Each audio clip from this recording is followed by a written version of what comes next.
we'll answer it at the end if you want. Feel free to interrupt, though. The next section, again, we'll zip through this, just kind of giving you some ammunition if you're getting heat in your office, you know, why do I have to do this? There are some huge consequences, negative consequences for not, and some huge benefits for embracing ICD-10. My guess is, since we all have to do this, it's just going to be, you know, another annoying thing that we have to deal with. And a year from now, it's going to be second nature, and we'll be glad it's behind us and that we're using it, because it actually is a better system. The big thing we're doing today is the sample searches. We've got 4 scenarios that we're going to show you what a progress note, the wording might be, and we're going to do essentially what auditors would do, which is to take documentation and search out the code. Now this is very important, because you've heard us talk about the key to ICD-10 is not so much picking the right code. We've got tools to do that. You can open a book. You can get to the right code if you're willing to take enough time to do that. And we're going to show you some tools that make it fairly speedy. But the documentation needs to support the code, or vice versa. The code needs to be compatible with what the documentation is saying.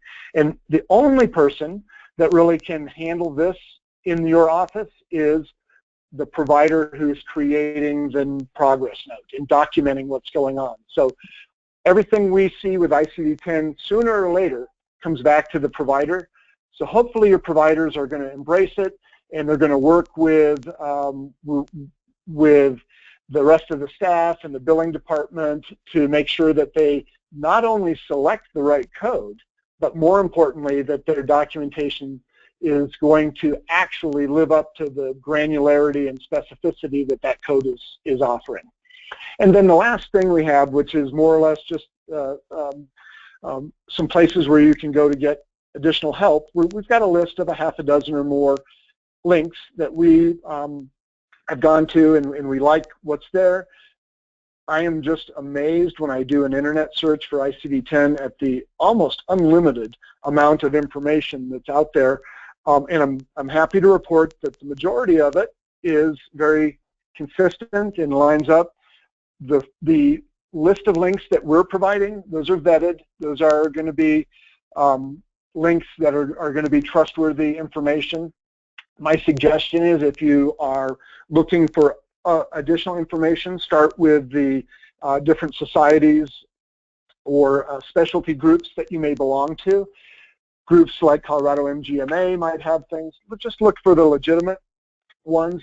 You know, if you find something that, like Phasis group has information out there, when we're going to have it out there, or Greenway or Athena or whoever, just be careful that when you're grabbing information from people like us and other vendors that are not actually coding experts at the level of the true ICD-10 trainer, you want to make sure you have a reality check and look for, if you find a nugget of information that really seems like it's going to apply and you didn't get it from one of the vetted sites, double check it, make sure it flies.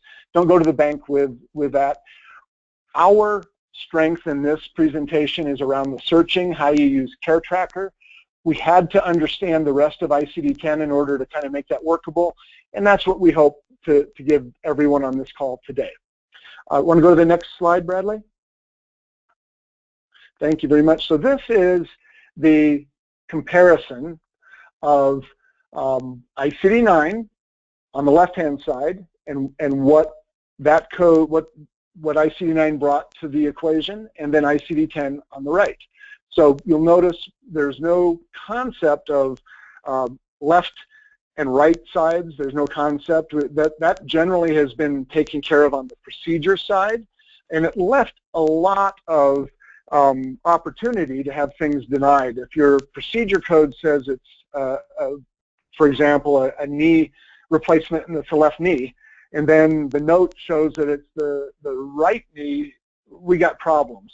Well, what is happening with ICD-10 is we're now going to be able to have the diagnosis code also say left or right, so that can be compared to the procedure code, the CPT code. So it's just going to make sure that that things are lining up basically from the billing data, from the claims data, without having to jump down to a progress note. Now, got to make sure, just like before, your progress note matches what you're coding. But it's kind of making things a little bit quicker. We're going from a 3, 4, or 5-digit coding nomenclature to one that is 3, 4, 5, or 6 digits. And the decimal point is in the same place in both, so there is a similarity there.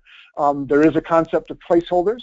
There was not such a thing in ICD-9, and you've all heard this, the codes are expanding fivefold. It's going from 14,000 codes to 69,000 codes. And my guess is that it's going to keep growing a little bit as science progresses.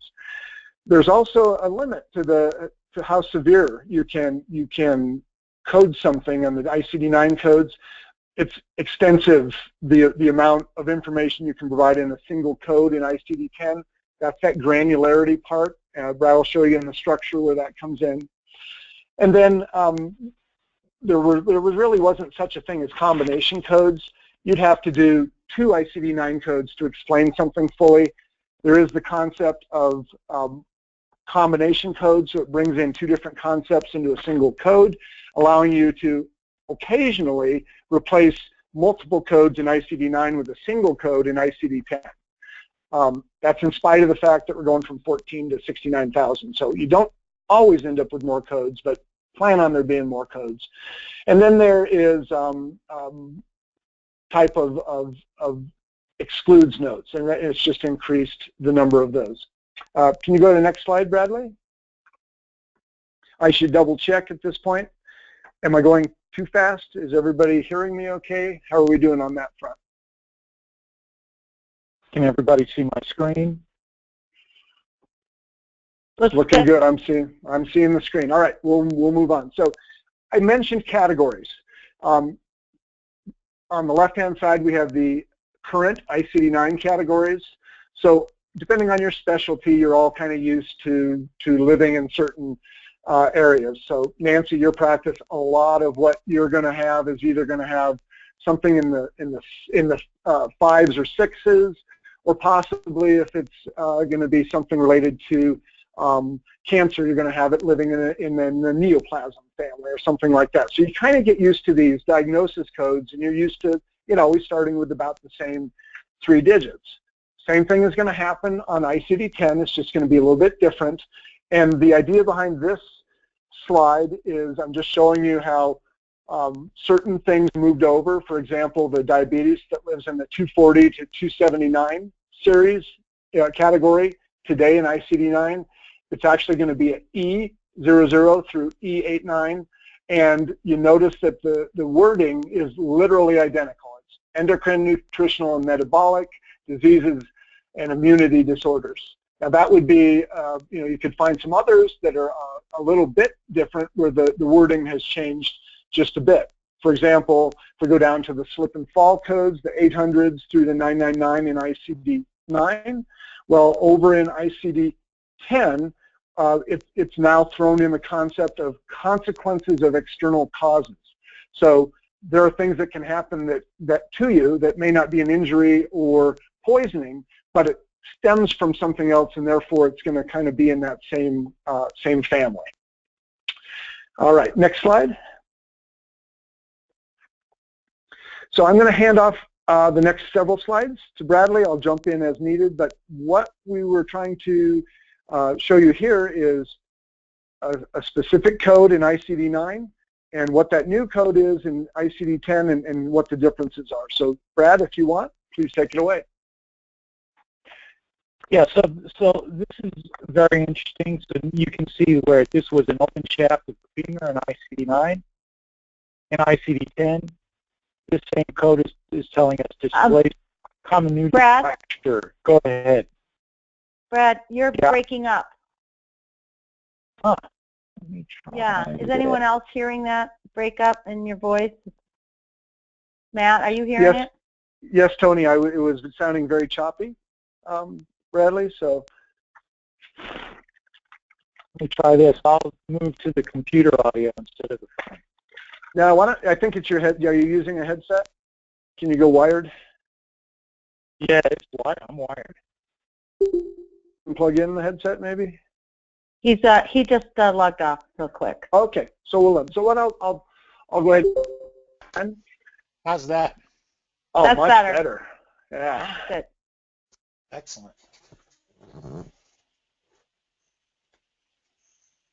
So All right. So this slide is, you know, fairly self-explanatory. Here's your ICD-9 over here. Here's your ICD-10 over here. And what this shows you is I've actually got a displaced comminuted fracture of the shaft of the right femur, initial encounter. And the difference is pretty extreme. And so one of the things that is going to be important is that your provider actually describe the fracture as well as the ICD-10 code. Because in the case of appeals, and you want to match up, you know, documentation with actual codes presented, they've got to have, you want your providers matching the detail of the diagnosis. Okay? Yeah, I mean, you'll read that over and over again. So I'm going to go to the next slide. So here, once again, is the structure, and I'm just going to kind of breeze through this. Matt went through it already. 3 digits before the decimal point, your 3 digits after, and the 7th digit can change depending on what kind of diagnosis we're going to be using. This information you'll be able to get back on the website.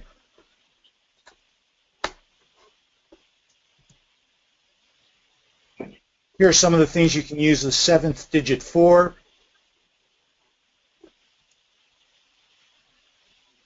and I think it's worth noting that when it comes to the 7th digit, there are two.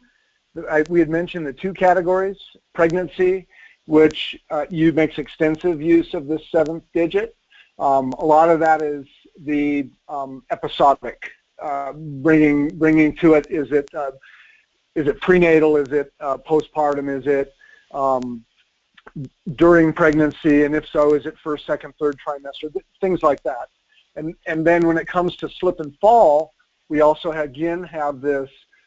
Is this the first visit? Is this a subsequent encounter? Is it the last one? I mean, it's basically bringing to you the concept of more specific information that was not available in ICD-9, but it can help explain the point in time, the cause, where we are in the actual disease or injury or condition, compared to just knowing that I have this condition. So in some ways, it's going to be helpful. And some of these 7th digits are going to be constant. So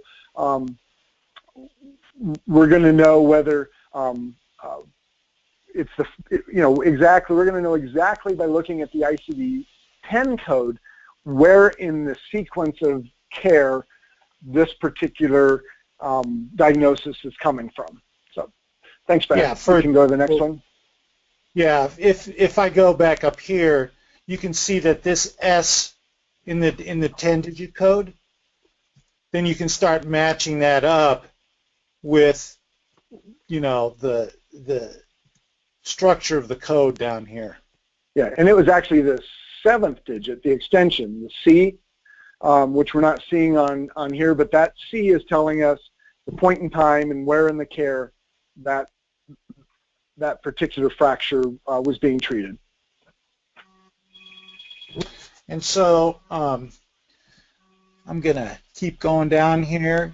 So here's some examples of combination codes, increased specificity, it's easy for you to say, and laterality.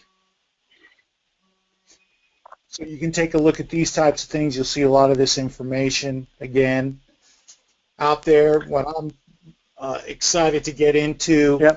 And back up to the previous slide. One other little thing to just keep in mind. So X becomes, you can call it the X factor. You're not going to see X anywhere on any of the codes ever. If you see X, it is simply a placeholder. It's the the preceding zero, if you will. It's just to take up space so that when you add the 7th digit, it is actually in the 7th place. So when we're looking at codes and we come up with a code that is only 5 digits, but yet I have to add my extension, my 7th digit, that's where the old placeholder is going to come into being. So this becomes useful later on when you're beyond looking codes up and you've kind of mastered, okay, I know what category it is, I know how to navigate the etiology, severity, and site coding, and I get to the point where I'm like, you know what, I can code this without actually out having to look it up. That, when your doctors, when your providers get to that level, they're going to be going, wow, I actually like ICD-10. All right, you can go to the next slide, Brad. All right. And so for ICD-10, this is for patient care. So it's going to lead to several levels of documentation, which is going to allow better tracking of the patient through the diagnoses over time. Where they are initially, is this a subsequent encounter? Is this an initial encounter? And are they actually healing, not healing? And all of that's going to be contained within the code. And again, to reiterate what Matt said, if there's discussions going on in the office behind closed doors about why are we doing this, this is why.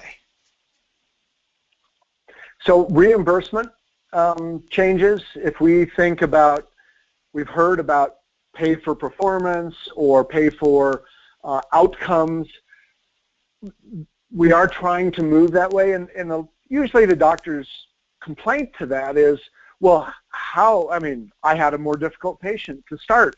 So if I took a patient that was at a deficit and I brought them back to normal, that's a lot of work.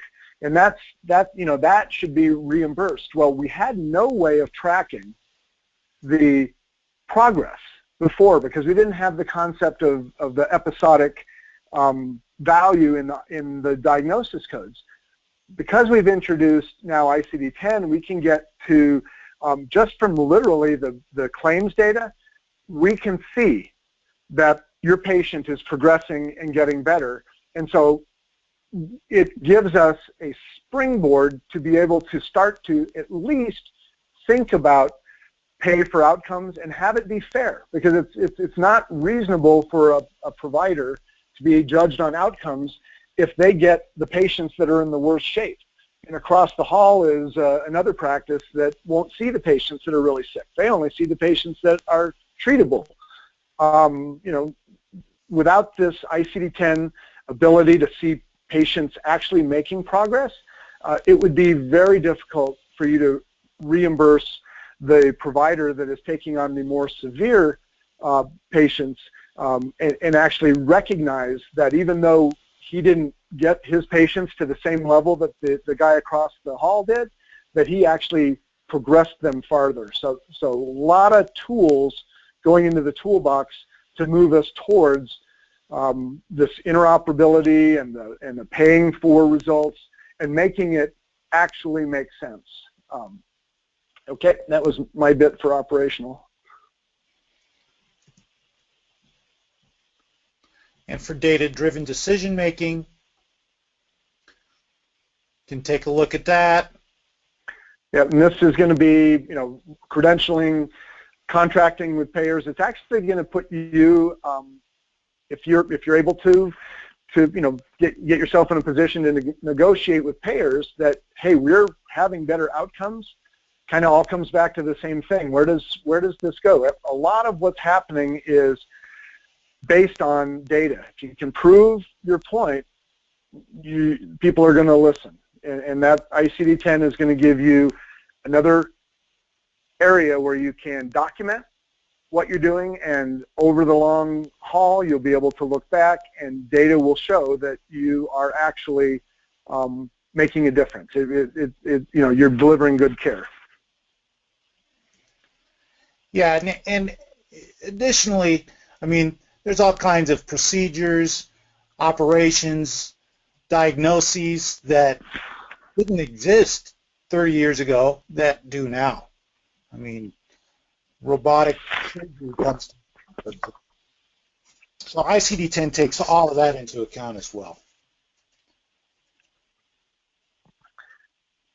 And really, why are we doing this? The bottom line, financial. If you don't adopt ICD-10, you run the risk of claims not being paid. If you do adopt ICD-10 and actually use it, embrace it, and take the time to make sure that you're coding things with as much information as possible, it's going to put you in the position to negotiate with payers, mitigate risk.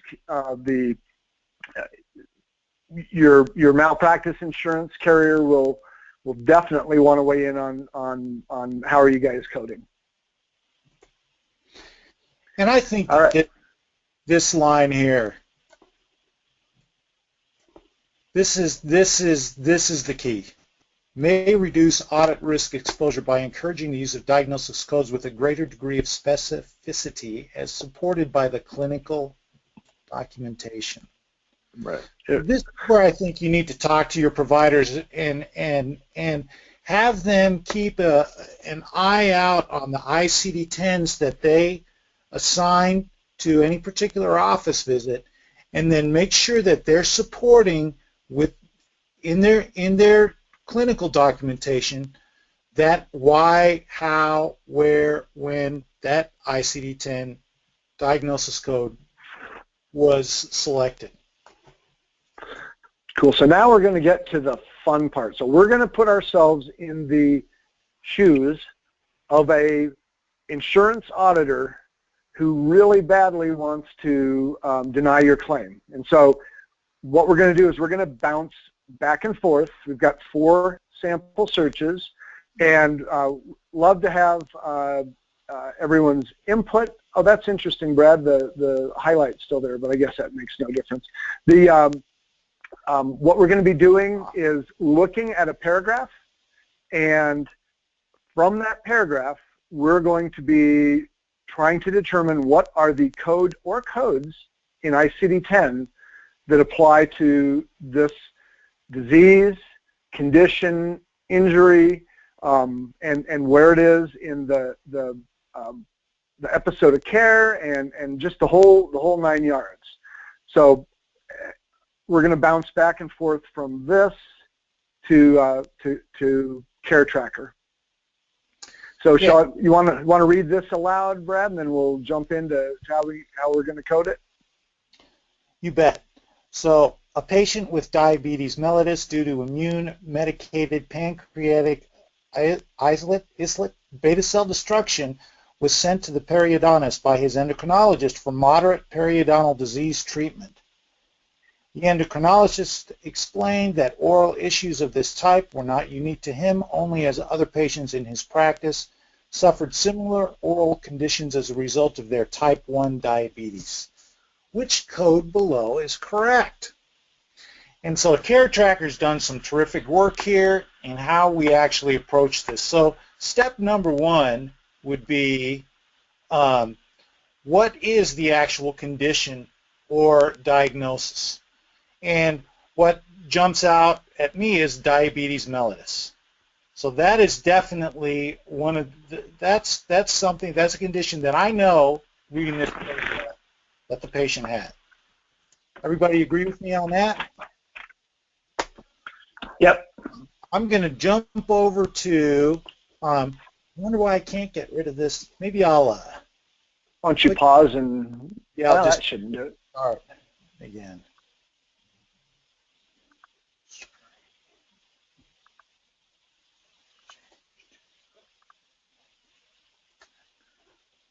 And it might be in the toolbar there. There's a, yeah, and then turn it off.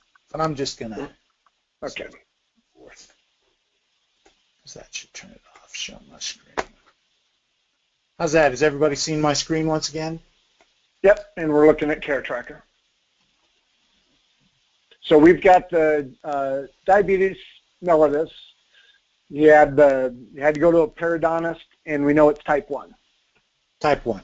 So I'm going to go to get into John Smith. I'm in clinical today in Care Tracker, and I want to get to an area where I can start looking at the diagnosis toolbar or the diagnosis tools. And there's two places I can do that in Care Tracker. There's the problem list, so I could actually add a diagnosis here, or I could go to the progress note. And I'm assuming most people here are probably familiar with this area of Care Tracker, the problem list in the medical record. And let me know if that's not the case. And I'm going to search for this diagnosis here. So I'm going to click on Add Diagnosis. And then I'm going to go click on this magnifying glass here. And I'm going to type in diabetes mellitus and click on search. And it should be a pretty fast result, even with GoToMeeting running and all that good stuff. And there it is. And see this little plus sign right here? So this means that I can now drill down into diabetes. Not going very far at all. Just tree out the diagnosis. I'm going to click on the plus sign, and it's going to search up through that, because notice down here, I've got 10 pages just with diabetes mellitus. But I'm looking over here going, okay, I've got diabetes mellitus, or mellitus, or however you say it, due to immune-mediated pancreatic islet beta cell destruction with periodontal disease treatment. So let's see what we've got now here back with. So here is these are tables, and this is actually a filter, which is going to show, let me drag this down a little bit, everything that's under diabetes mellitus. Okay, and I've still got 10 pages. But let me see if I can find some of the things that were mentioned in my paragraph. And this is why I need the provider to actually help me out with as much descriptive material as he or she possibly can to help me in my coding. Okay? So I have nothing to do with retinopathy. There's a complication status. And here there were oral complications, as I recall. If I look back at my paragraph, there were oral complications. Oral conditions. Periodontal disease is an oral condition. So I'll go back here and I'll go, there were oral conditions with oral complications. I'm going to select that. So down here, remember I had 10 pages? That one click right there filtered it down to, what's there, 10 items? Perhaps, right? So there's one. So I have oral complications. It also mentioned, as you may recall, periodontal disease. So let me find my periodontal disease. Here's periodontal disease down here at the bottom of this complication detail, diabetes mellitus with complication detail. So I'm going to click on with periodontal disease. And so it filtered this down. Now I've only got 5 here. Okay? And it was type 1 diabetes. I don't have any macular edema, but I do have type 1 diabetes right here. Select that. I'm down to 1 code. If I select something like this, so for example, I'll select this top with mild non-proliferative retinopathy. So these are filters, not actual tables, but filters. So if I select that, and now I have no results, to unselect it, all I have to do is click on it once again. Okay? So it's just applying and unapplying filters. All I have to do now is select this periodontal disease, diabetes mellitus. Here it is. I can save it, and I've got my diagnosis code. And I'm glad to report, Brad, that is correct as well. Oh yeah, right?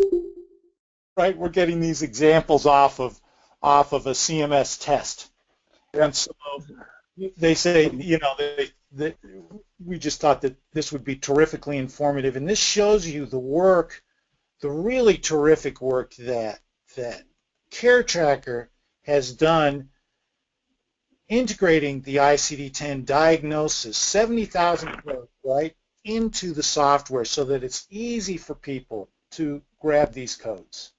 And so as opposed to trying to remember numbers and placeholders and what category goes where, you're much better off approaching this, and it's designed in this way. You're much better off approaching this with a clinical description to get the appropriate code. Perfect. All right, Brad, let's go to the second example. And let me just ask on the audience, any questions at this point? Need us to go slower, faster? We've got 3 other examples, and I guess we're good to go. So we're good to go? Yep. All right, so here's a second example. So pneumothorax secondary to the patient's cystic fibrosis condition was treated successfully today. The patient also suffers from distal intestinal obstruction syndrome as a result of his cystic fibrosis. How should this be coded? So immediately what jumps out at me, and it's been mentioned twice, is cystic fibrosis. So now I'm going to go back to CareTracker. And this time, I'm in clinical today, and I'll go to a progress note. I'm going to pretend I'm a provider. So I'll click on progress note. It brings me directly to my template of choice. I'm going to cancel here. I'm going to go to my assessment and plan tab. And in your assessment and plan, you should see a diagnosis tool, which was exactly what we were taking a look at in the problem list. Is exactly same functionality. It cascades across the whole EHR portion of CareTracker. So I'll click on the magnifying glass here, and I'm going to look for cystic fibrosis. Cystic fibrosis. I can do abbreviated word searches, so I don't have to type even in the full word. Nice and quick. Okay, so here's cystic fibrosis, and it's also got. Let's see what else we have there. So now I've got that. And I think noteworthy there with the cystic fibrosis is we want to make sure, right, that we have the right one. So when you see a huge list like that, you just want to kind of take a step back, right, and go, okay, so cystic fibrosis, is it just, I mean, what else are we trying to bring in here? So if I have something like this where I've got 4 pages, I am going to be loath to just pick something off of that list. I need to endeavor to get shorter lists to make sure I've got everything in there. So if we go back and look at the description, now we know there's this secondary condition, and because it is secondary, set it aside, deal with it second. But what about the cystic fibrosis condition? What else do we know? And we do see some discussion of intestinal obstruction syndrome. So because I had 4 pages with like 30 codes on a page, I don't want to look through all those to make sure I've got the right one. So let's throw in the little bit of additional information. So cystic fibrosis with a mention of intestines. And voila, now I'm a happy camper because I don't have to pick one code from 5 pages, which if I'm going to pick one code from 5 pages, I really should be looking at all 5 pages. So my goal was achieved. I got the universe of codes that apply to cystic fibrosis and intestines, and lo and behold, there's really only 2 different code choices on the right-hand side. And so if I just pick one of those 2, the cystic fibrosis with an intestinal manifestation, or either one of those is going to deliver the same code. And notice how in this case it's E84.19 for either one. As opposed to E84.09 or 9, I can't remember what just cystic fibrosis alone was, but the key, what we want to drive home here is, if you're picking a code from the world's largest list, your chances of picking the wrong code are astronomical. If you're picking a code from a short list where you see all the choices, your chances are excellent that you've got the right code. Just the same as if you were using a paper book and you were looking things up, you don't stop when you get to the section. You got to keep going. And the more word-oriented or descriptive, the more description you put in, the better. That's the way to approach it, is to trying to find numbers. Right. So let's talk for a quick second about what if I would have picked E84.19 instead of 0.9. Basically, on this one, CMS is giving you guys a mulligan for 1 year. So if you, with Medicare or Medicaid, submitted a claim and you got that wrong, they're going to give you during the first year, they're not going to deny the claim for that. Now, that doesn't mean the claim is going to go through clean the first time and get paid. There could be all sorts of hell to pay. So we don't want your docs to get complacent and say, hey, I'm in the right general area, so that's good enough.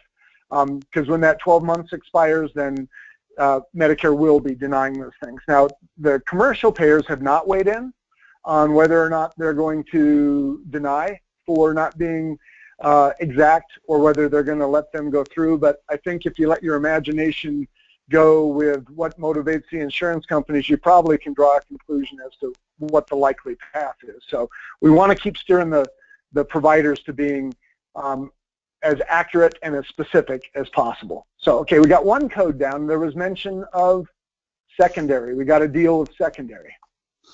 Yeah, so there was also, I believe, pneumothorax, right? Pneumothorax secondary to the patient's cystic fibrosis condition. So then you'd go back to your search window, pneumothorax.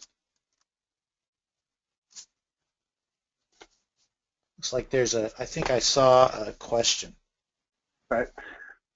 And just what we'd like to point out here is same exact thing we had with cystic fibrosis, right? I've got 4 pages.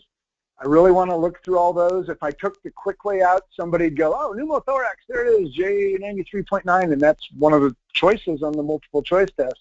But it would be incorrect because we're missing a very key point here. Pneumothorax is not primary, it's secondary. So I wouldn't mix it with cystic. An important thing to know is anytime you hear secondary, a secondary diagnosis, you should actually specify when you're searching whatever that condition is and that it is secondary. That will put a whole new light on things. So instead of 4 pages, bingo, there's only 1. In other words, when it's a secondary diagnosis,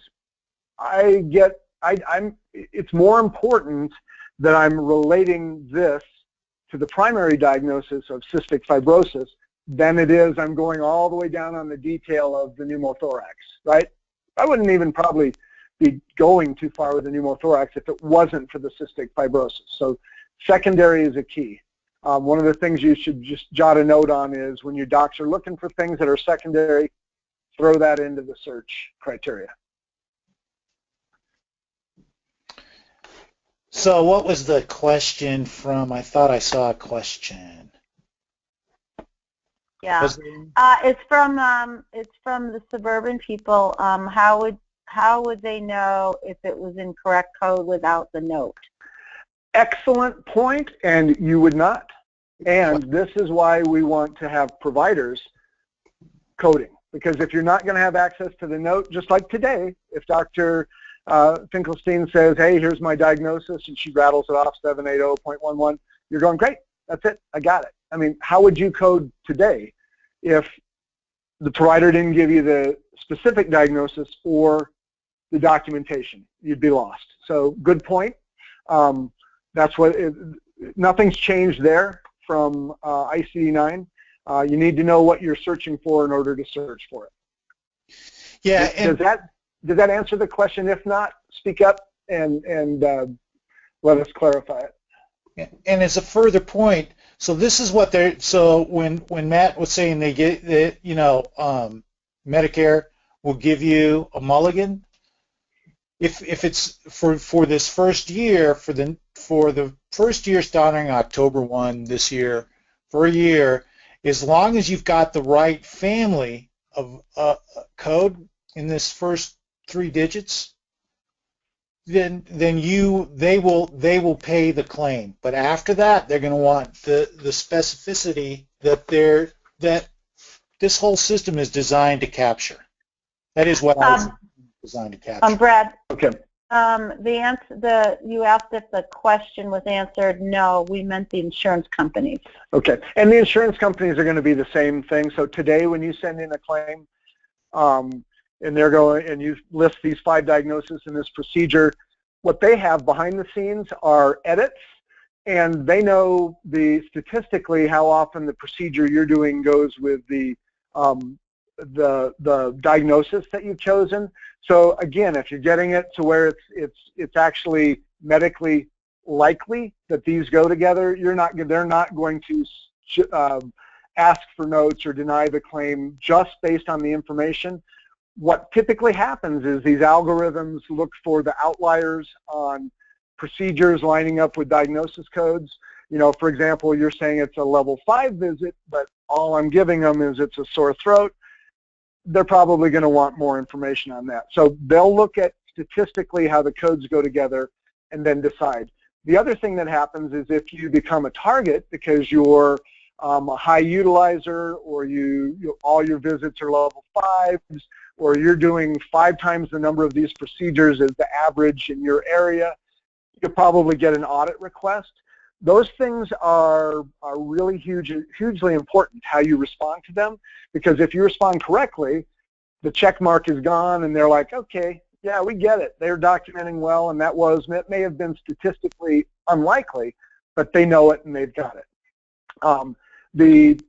So in other words, until they ask for the progress note, they don't have any way of knowing whether your coding matches the documentation. That hasn't changed. That's exactly the same as it is today in ICD-9. However, if we're talking about going from 14,000 to 69,000 codes, what's going to happen is there's going to be both fewer and more severe rejections. So there will be fewer rejections if you're actually getting things that are medically likely, and there will be it'll be easier for them to go, no, wow, they just totally missed this because of how specific it is. So if you code correctly, your life will be easier. If you don't code correctly, just with ICD-9, you're going to spend a lot of time, trying to explain yourself. So it looks like the follow-up question was, why wasn't pneumothorax the primary diagnosis, since that would be acute and CF is chronic? You're now, Peggy, way over my pay grade on clinical. I don't know. And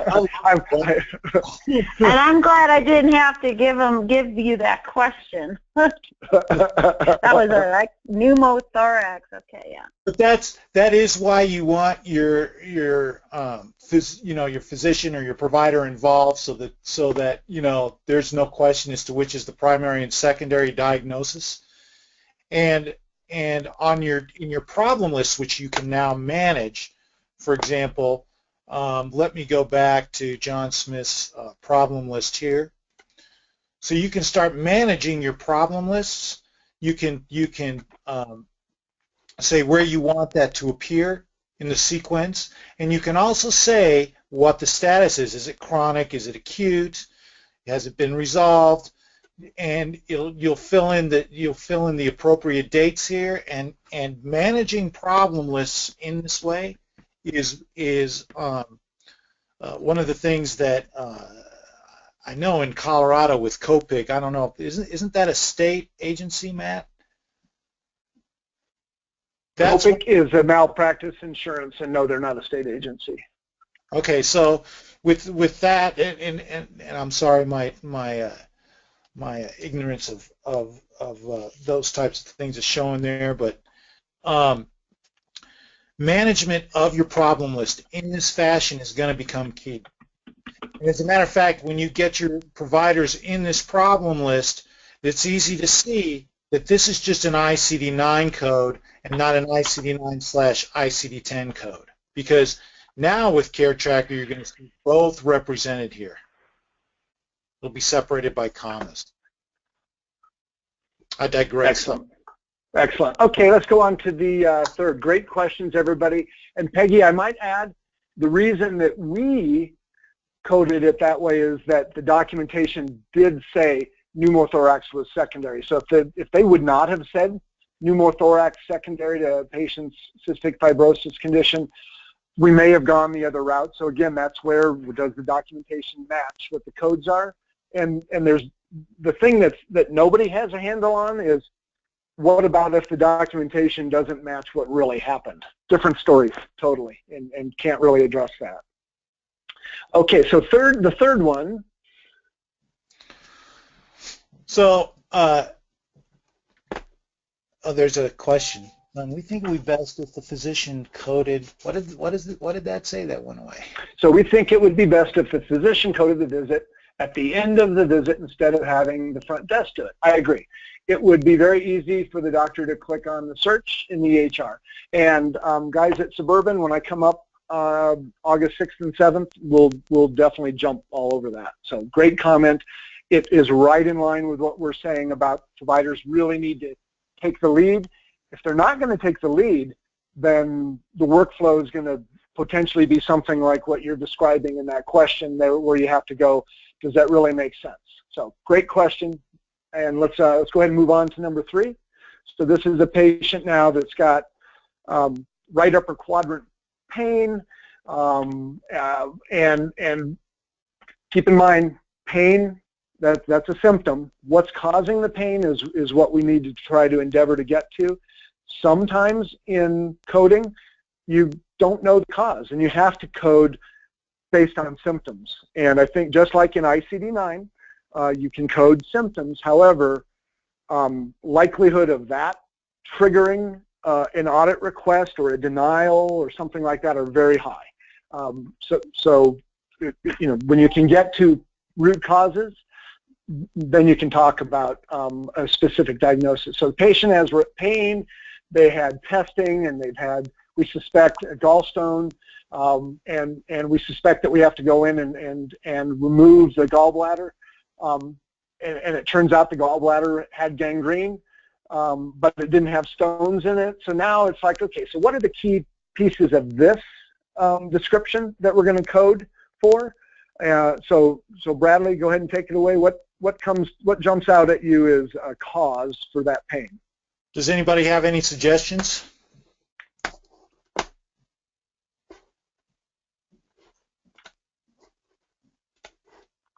So I'll speak for them. What I would suggest is a gangrene gallbladder. Gangrene gallbladder. Gangrene of gallbladder. As you can see, they're both the same ICD-10 codes. So this one was a super easy one, right? If you just put in gangrene, you're going to get way too many. If you just put in gallbladder, you're going to get way too many. So, you know, joining together the two concepts, really super quick. You got the K81.0, which is a correct answer. That one was almost too easy. Let's go to the. Notice how I now have my ICD-9, ICD-10 codes here. And Brad, I noticed that in the progress note, it was showing only the 9 or the 10, but in the problem list it shows both. My understanding is that in a future release, coming up in the not too distant future, that also is going to be visible in the progress note as well. Correct, and also we've been asking for a drag and drop capability of saying, okay, the primary diagnosis is we want that at the top and the secondary down towards the bottom, so that the provider can arrange their diagnoses as makes the most sense, which would then also transfer to your visit. Right, and that's coming, so that's awesome. Okay, so number 4 scenario. I know we're starting to bump up against top of the hour, so we'll do this one and then open it up to questions. So, an adolescent suffering from ADHD, hebephrenic schizophrenia, has had a difficult time keeping up with her studies due to her inattentive type. Her medications were increased today. How should this be coded? And so, I'll go add a diagnosis. I can go either into the progress note, and I can go ADHD, click on search. I get quite a few pages. I can also go schizo, hebephrenic. And actually, Brad, let's don't mix the two, because ADHD is one condition and schizophrenic is the other. But what about the ADHD? What about the ADHD? If we look at the note. Yeah, so the ADHD, an inattentive type, right? So in here, then you want to find inattentive as well. Yep. There you go. And then searching for schizophrenic, hebephrenic, or whatever. That's a wonderful term, isn't it? Yeah. Hebephrenic schizophrenia, and so you'd search for that as well. And hopefully you all noticed the plus signs that were available, and you could actually have search by then applying your filters.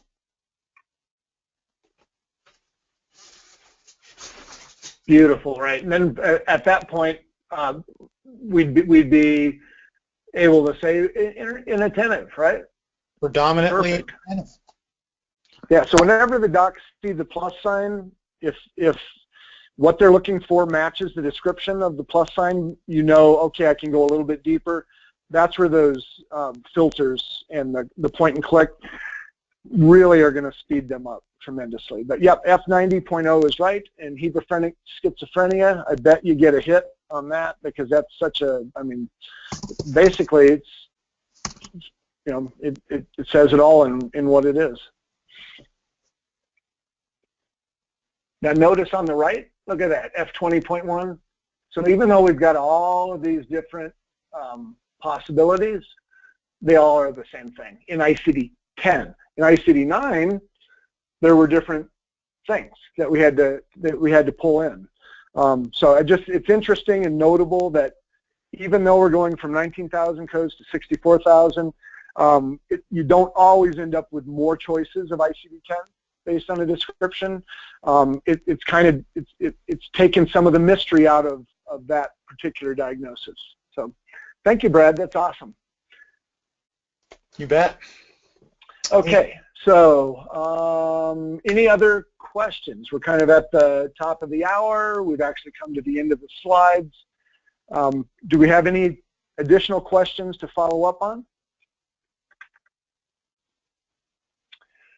Okay, so I'll work with Tony, and we'll get the recording uploaded. If you're going to watch it again, I was late in getting the recording started, so I missed the first 2 minutes. I don't think anybody will care. We also have the PowerPoint presentation we will send out. Got a few other documents. Oh, and Brad, let's go to the final slide, which is the links. I'm sorry, I was getting ahead of myself. If you could switch to the PowerPoint and go to the second to last page. So this you also want to pull out of the PowerPoint presentation. So most of the information you saw, except for the searching, we pulled from these other sites.